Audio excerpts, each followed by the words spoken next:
Sir.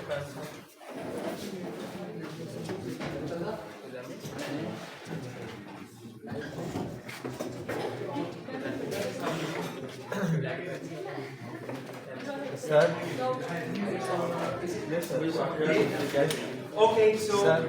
yes. Sir, we have not done influence line by equation method. Influence lines by equation method? Through first principle. Yes. But through first principle is very straightforward. I'll let you know how that is done. Okay, so let me finish this thing, and towards the end we'll discuss how to do influence lines via first principle, because that is just simple statics. You don't have to do anything else. Okay, so I'll give you a hint. Okay. Okay, so let's get started, guys. Previously, we'll start from where we left off. We were discussing application of influence lines. Okay, and first application was ease in structure analysis. Now, what do we mean by ease of structure analysis? I discussed this part. Influence line actually helps to work our way around the equilibrium equations. Okay, equilibrium equations I showed you, like in order to find out reactions, either you have to go through the same procedure of finding out summation of all the moments and summation of all the forces equal to 0, and from there you work out your reactions. Yeah, and the other method using influence line was that you draw your influence line, and after that you locate the position of your loads, and corresponding to those positions you get the ordinates of your influence line, multiply that with the respective load magnitude, and you get your reactions. Okay, so if you have got many loads applied on the structure, what do? You add them up. So how do you add them up? You have got, for example, you have got a simply supported beam which is subject to UDLs and concentrated loads. In the case of concentrated loads, you multiply and you have the influence lines for that particular beam.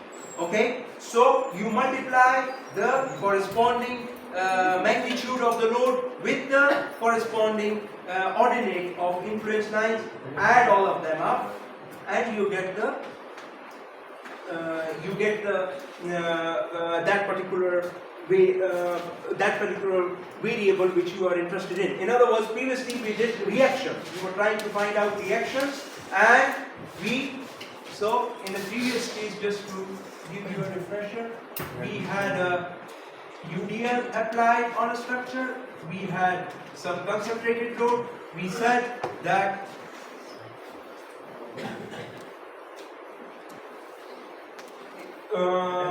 we were interested in finding out the reactions of this beam. So we said that what we should do is find out the ordinates corresponding to the applied loads, and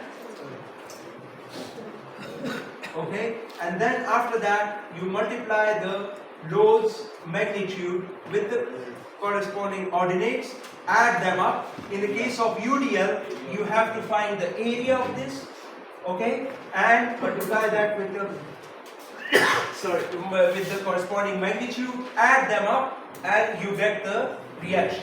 Okay, so if you are finding out reaction at this point, you draw the reaction, the influence line for this point, for this reaction. If you are interested in finding out reaction for the other point, then you draw the influence line for that particular point. So that's what we did previously. Okay, now today we will discuss the application of influence line in finding out worst case response. What do we mean by worst case response? You can have variety of you can have load applied in different positions, okay? But what will be that particular position which will give you the worst response? Why are you be interested in worst response? Because based on that response we will design RP. The design we will do in the next semester, but in this case, in case of influence line, at least you should know what is the worst case. What's the maximum load which can be applied on your structure? So that's something which we are trying to find out. And how do we do that? I mean, again, it's very straightforward. Let us do it for shear and moment. Okay, in case of reactions we have done. So in the case of, for worst case response, okay, normally we are interested in the shear and moments. Yeah? Is that okay? Well, how is worst case response related to shear and moment? Because you can have lots of shears and moment in the structure. We are interested in that particular shear moment which will cause maximum, which will have maximum magnitude.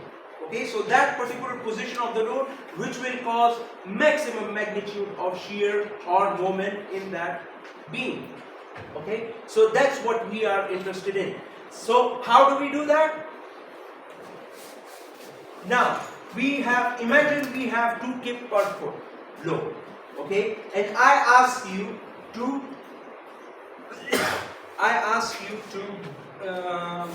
so let me put some numbers over here. This is, I think, so 20. This is 20 and 40, yes. So let us give some values to the lengths. Okay, we have got 20 feet and 40 feet, and this is the shear. This is our shear. Is that okay? Now we have got this 2 kip per foot load, and if I ask you where should I place this 2 kip per foot load in order to produce maximum positive shear or maximum negative shear, so what would you say? Where should I put? Where should I put my 2 kip per foot load? Okay, this is the negative and this is the positive. In order to produce maximum negative shear, where should we put? 20. We should obviously put it over here, isn't it? You put 2 kip per foot over here and you will get maximum negative, won't you? Yes, sir. So how can we find out this shear? How can we find out our maximum negative shear? Load intensity multiplied by what should we do? Help me out. We should multiply this with this area. Yes, sir.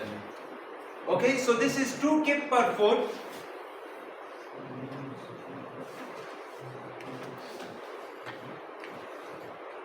Into minus 1 by 3 into 20 divided by half perpendicular into base. Is that okay? And that will give us how much? Please tell me. 6.66 minus 6.6. Minus 6.66 K.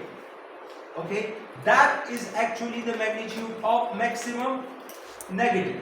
Okay, so let me put max also. Now what is maximum positive?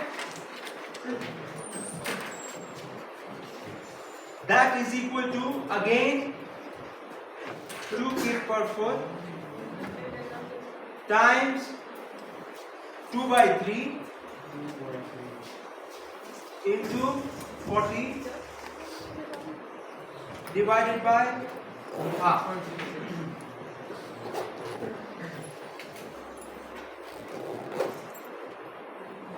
So this is equal to, this is the positive one, 26.67. Yes. So So you see, if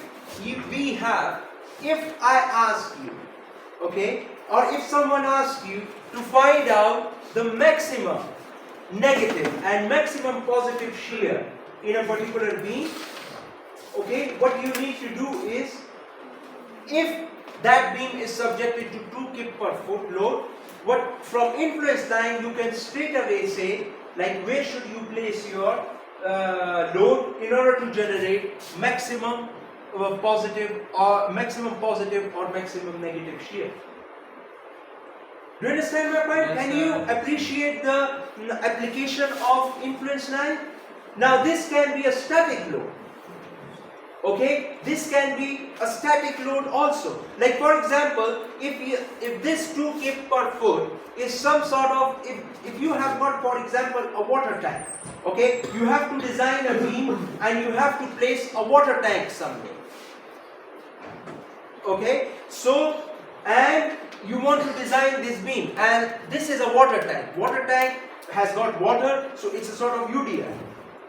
Okay, and that water tank, now for example, I can say that either I put the water tank over here, whether it will generate a maximum shear, or should I place the water tank over there, and okay, and that will generate the maximum shear. So obviously I'll have to put it over there in order to generate the maximum shear.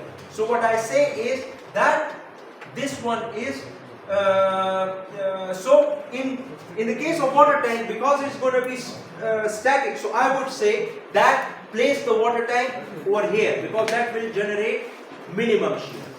So what I'm saying is that if you are designing a beam, okay, and you are asked to place a water tank on the beam, okay, you will obviously place that water tank in that location, which will generate minimum shear. Minimum shear. Why? Because minimum shear would mean that then you have to design a lighter beam, and that is more economical, isn't it? Yes, sir. So you will place your water tank in this location. Okay, because that is, and this beam will come out to be a smaller one. But now, okay, now this is for the dead load case. Water tank would be a dead load, isn't it? Water tank would be a dead load. But if this is the beam and you have live load, live load means it keeps on changing. Okay, and you have to design this beam which is subject to some sort of live load of 2 kip per foot. Okay, now how should you design the beam? Obviously, live load has got uncertainty, so you don't know whether it's going to be over here or over there.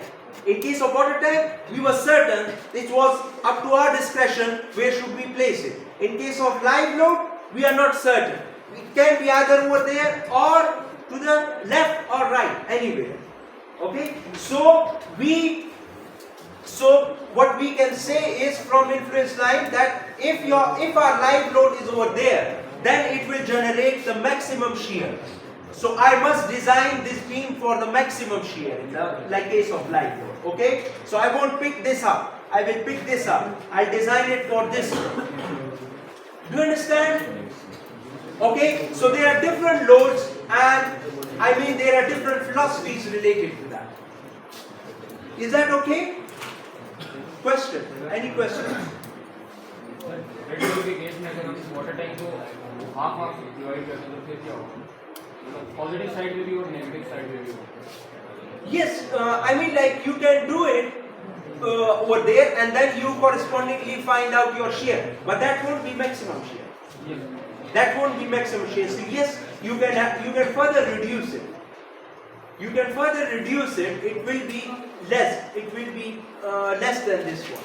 ऐसे ratio में रख सकते हैं कि positive side पे और negative side पे इस तरह रखेंगे शेयर जीरो आ जाए. Yes, you can have that. You have to. So obviously, in that case, what you will do is the water tank dimension you can change it. Okay, and in such a way that this area and this area is zero. So I mean, these are obviously, this is a very good question, isn't it? That you can place it in such a way that your overall shear is 0 on this one. So you can increase and you can change it. So obviously, then you will have to make this area and this area somehow equal to 0. And then you design your water tank accordingly. Yes. So, I mean, like, you can now, you're understanding, like, you know, how useful these influence lines are. This is something which normally shear force bending moment diagram doesn't give us that sort of information. Yeah?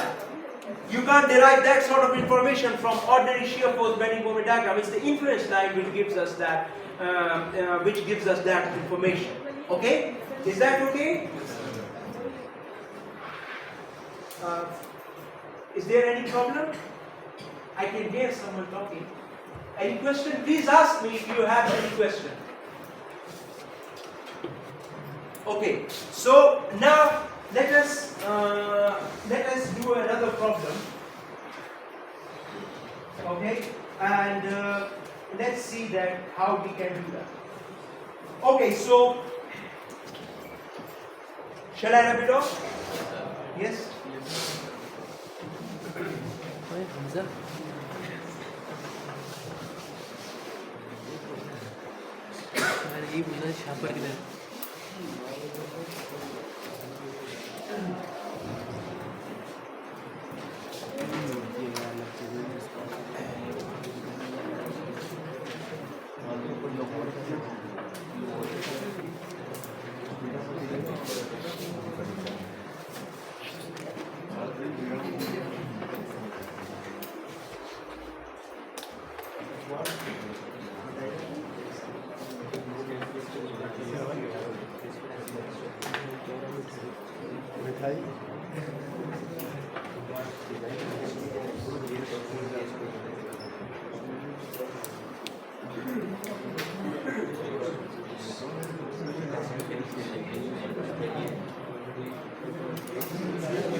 यहाँ से मैं share करता हूँ यहाँ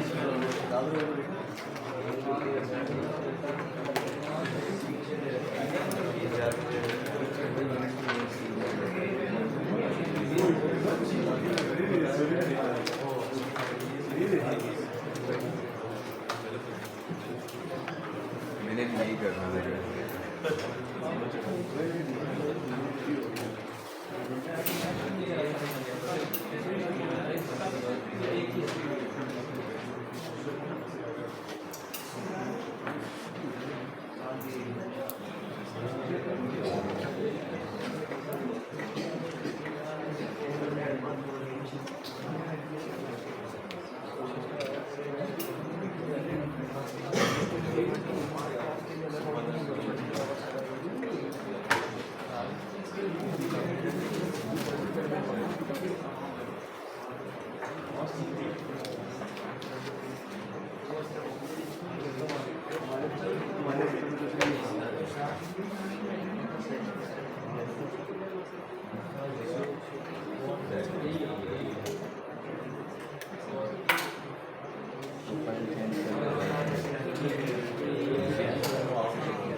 Okay, so now we have got this problem which we already solved in our previous classes.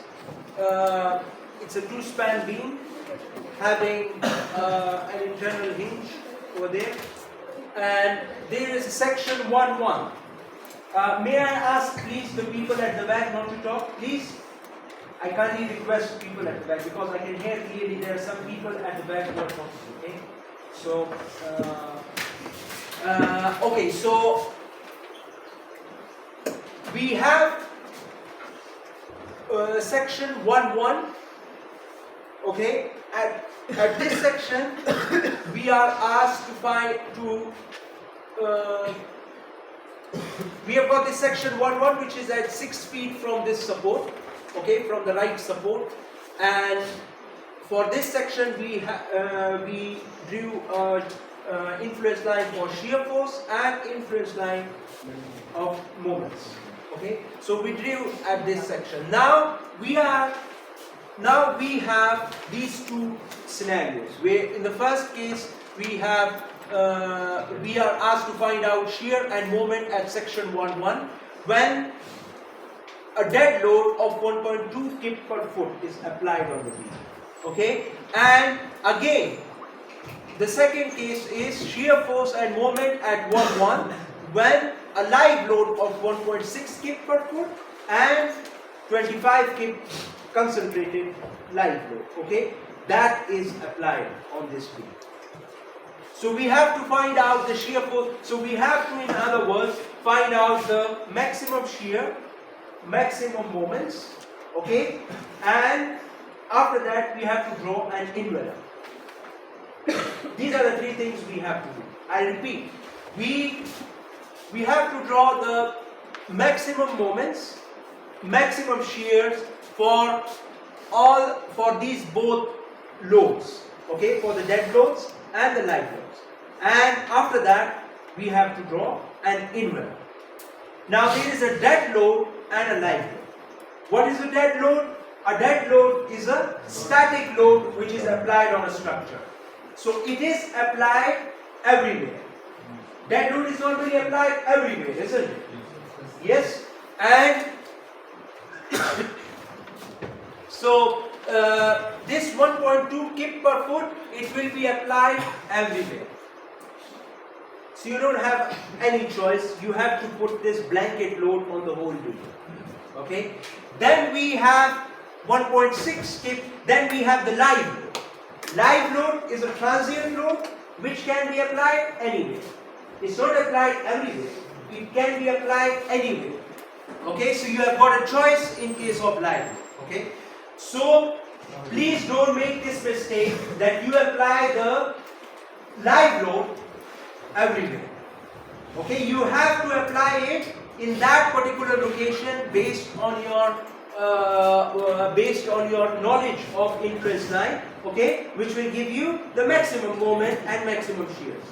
Okay, you can't just apply blanket load everywhere. So you can have 1.6 skip per foot, which can be applied anywhere, and 25 K. Okay, that's the concentrate. Is that okay? Do you understand the question? So now, first of all, for the live load. So first of all, for the dead load. So dead load, we will write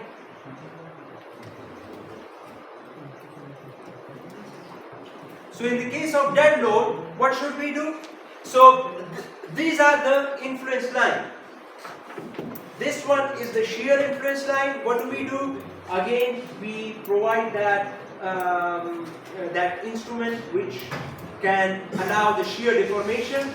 Okay, that gadget which can allow shear deformation. So this one move down, this one move up. Okay. Then we have the moment. The moment one, what do we do with the moment? We put the internal hinge. So if you put the internal hinge, what will happen? If you are, so now you have to test. Look, I've drawn this. Now you test this shear force. You have to draw it. Okay? You won't be given this thing. You will normally draw these. Okay, using Muller and Breslau principle. So now let's check like whether this is in accordance with our sign convention. So what did we say? We put the internal hinge over here. When we put the internal hinge, what happens if you come over here? Okay, you start applying load over here. So what will happen? What will happen?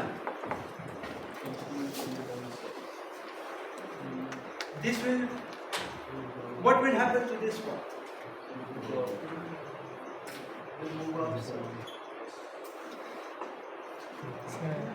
Normally this will move like this. Okay, this is the deformed profile. So the tension will be over here. Agreed? This is the tension. And what is this saying? Tension. In our case, what is this saying? Tension. If you are over here, okay, so what will happen? This will move like this. So your bending moment should be downward, which is downward. Agreed? This is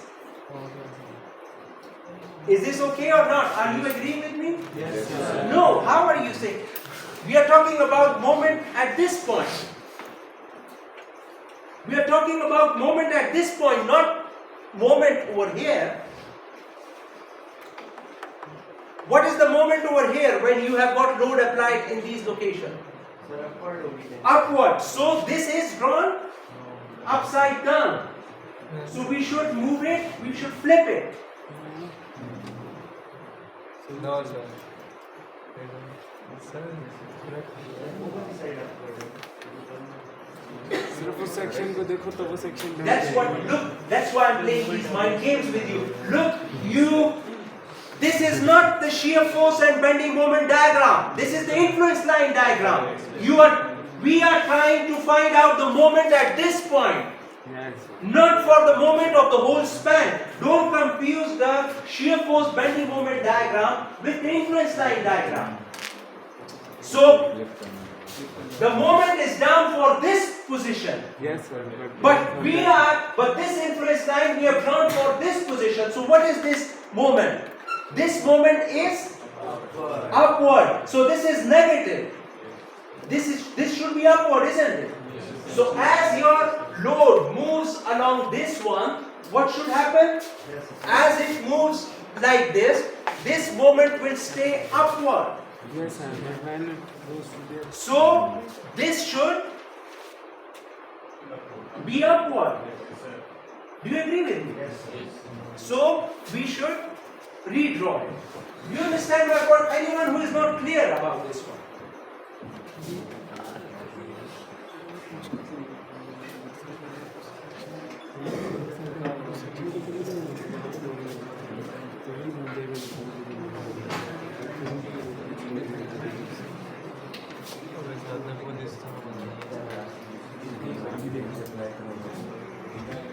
ऐसे hinge apply करेंगे तो क्या लगेगा ये part नीचे में करने का वो ऊपर है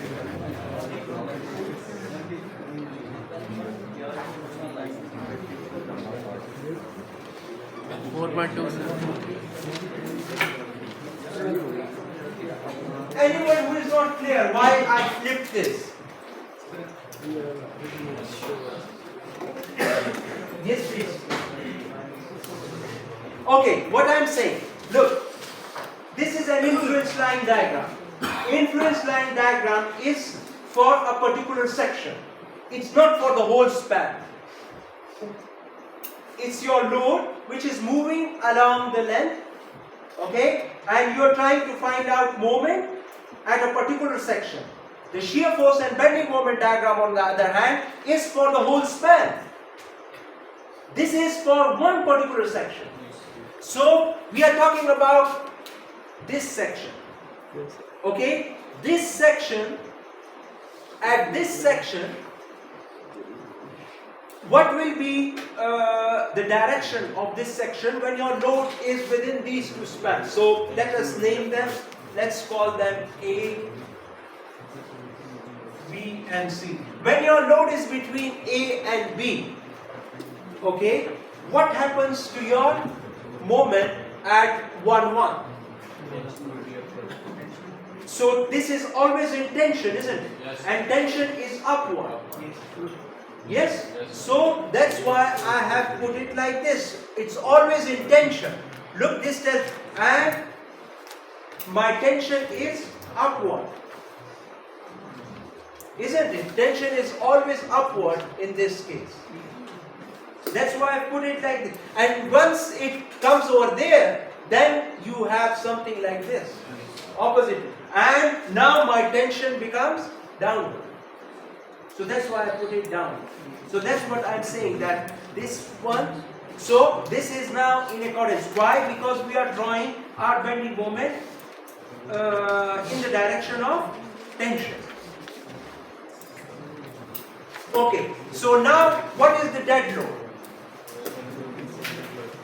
Okay, now it's up to you whether you want to call this positive, this negative, whatever this is, because at the end of the day, you have to design it for both of them. Okay, so now for dead load, let us check. Shear and moment due to dead load of 1.2 kip per foot. 1.2 kip per foot is applied on the whole beam. Okay, so let us now find out the areas. Okay, let us find out the areas. So what is the area of this one? Come on. This is 0.4 into 12. 0.4 into 12 into half. What is that? 2.4 Huh? 2.4 2.4. These are areas, okay? This is 2.4. How about this one? 0.6.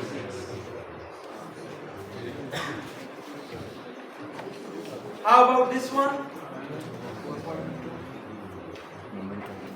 This is 0.7 times 14 into half. 4.9. And how about this one? These are areas, okay? 2.1. 2 point? 1. 0.3 into 6.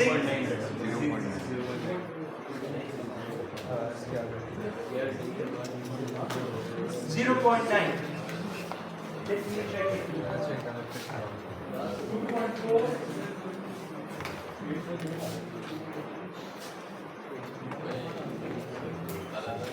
No, they do this one. This is 1.6. 0.4 into 3. Okay, this is 0.6. 0.6.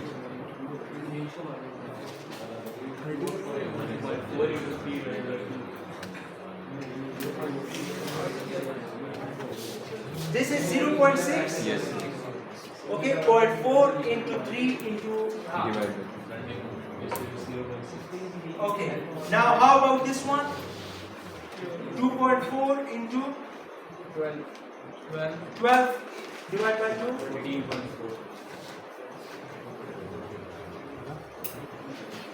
This one? 3.6.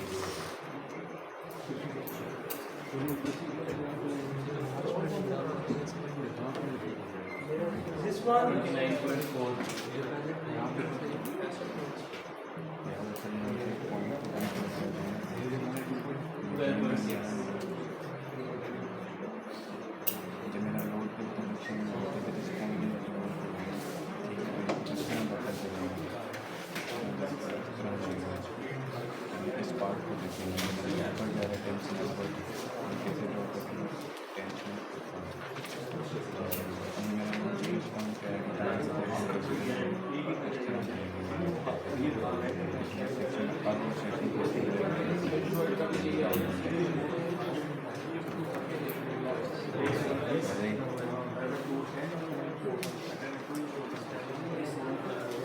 Okay.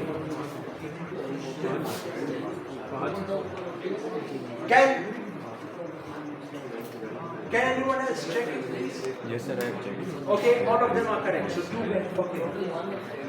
Okay, now for that note, what we do is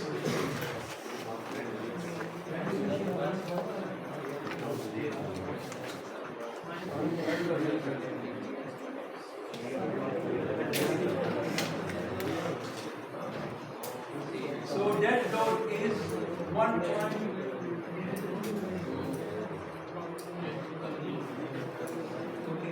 So B plus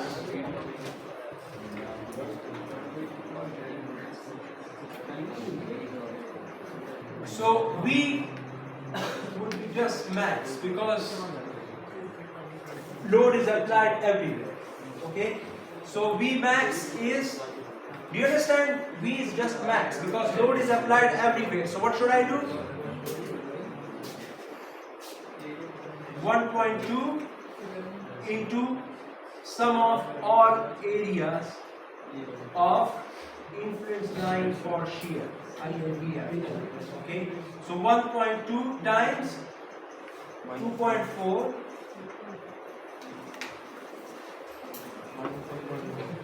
plus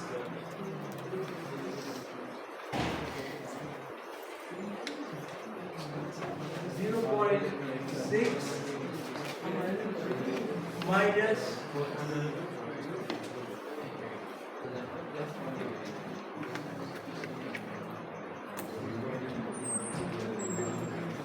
so how much is that?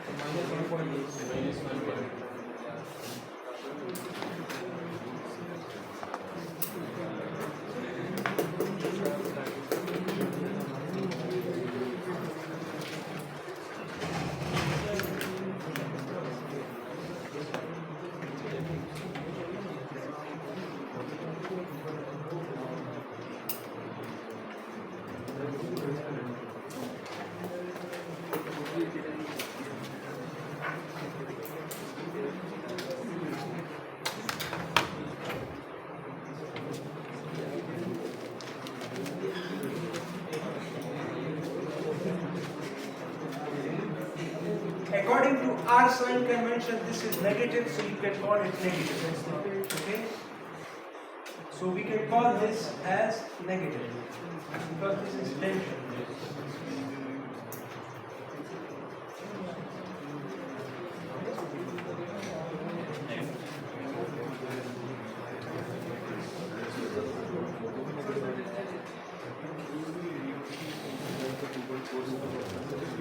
How much is this?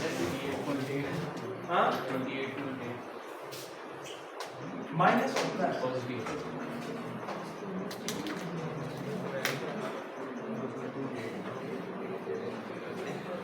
Is that okay?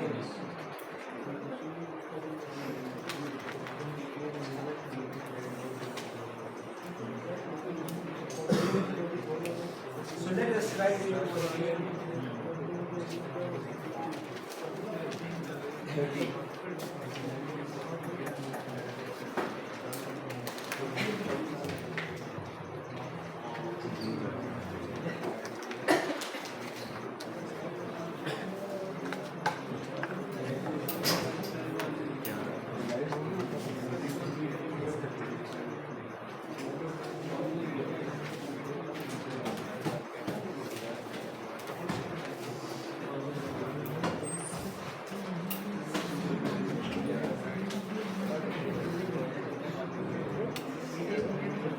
Okay? Is that okay? Shall I rub it off? This one.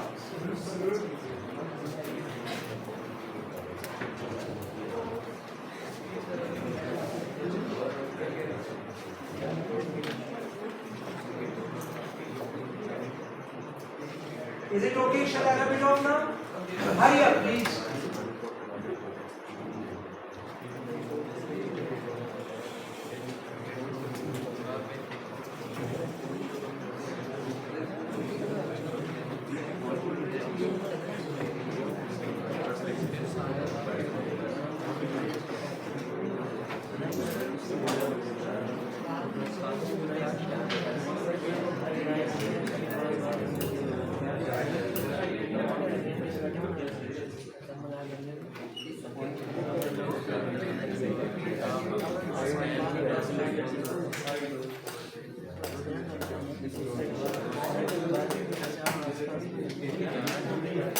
Okay, I'm rubbing it off. Okay?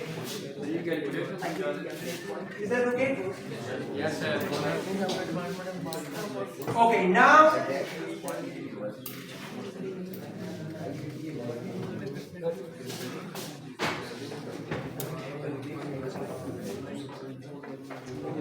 second one is live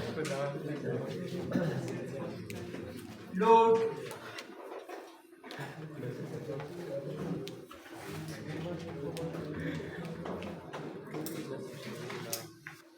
.6 kip per foot. Okay?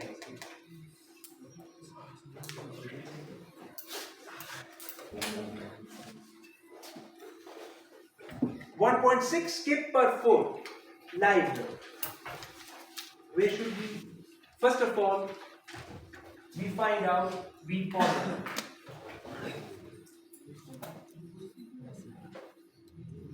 V plus max. Where should we apply? AB.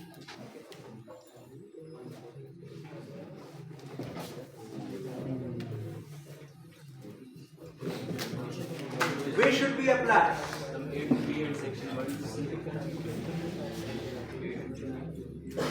A, B and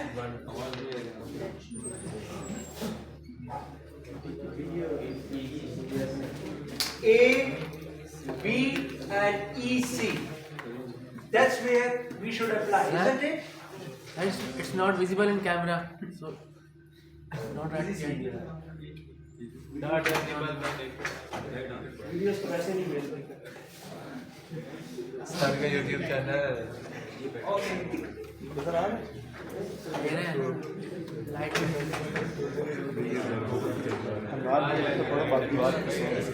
Sir, can you stop for a second? visible नहीं है sir. So can you the light comes can you just because like it's not visible. No, is it visible to all of you? No,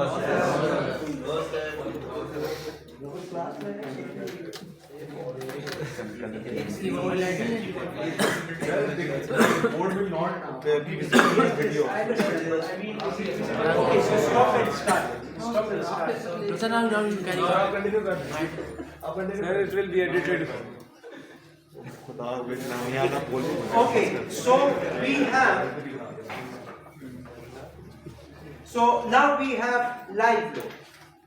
Live load is 1.6 kip per foot.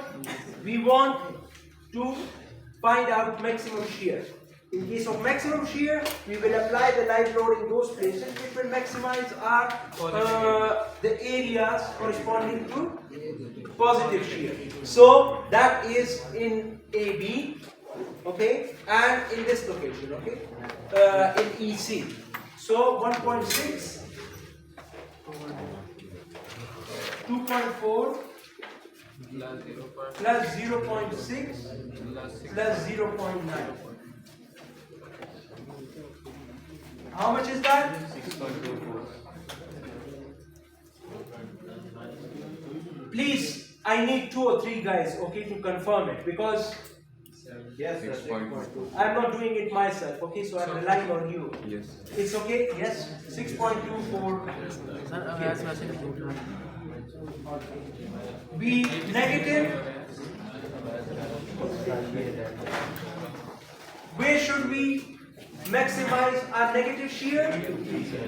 So we should place it B, between B 1.6 and minus 4.9, and that is equal to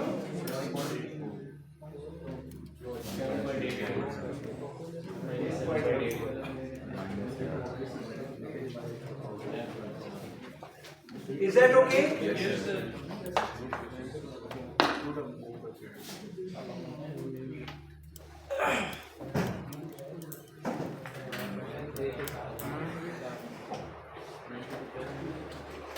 My answer is same.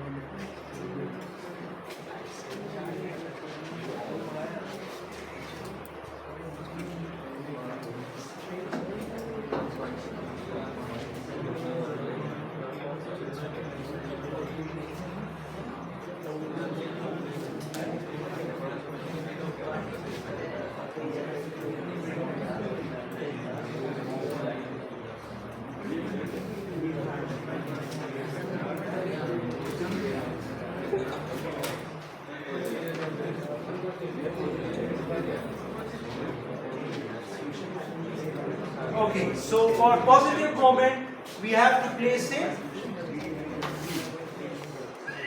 over here. So, what is this one?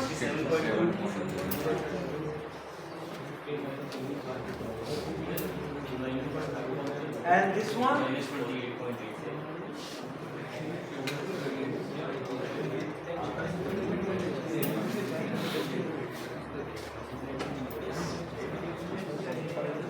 Okay? Yes. Any question about this? Let's.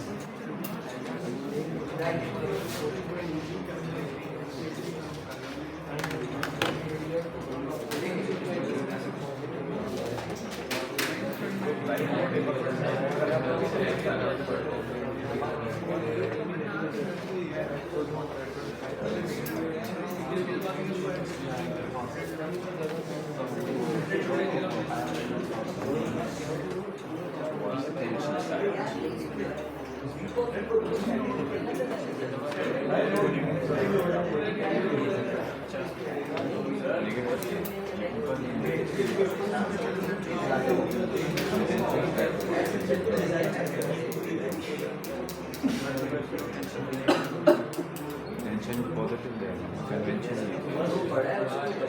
Convention of the change compression को positive there. तेरे अंदर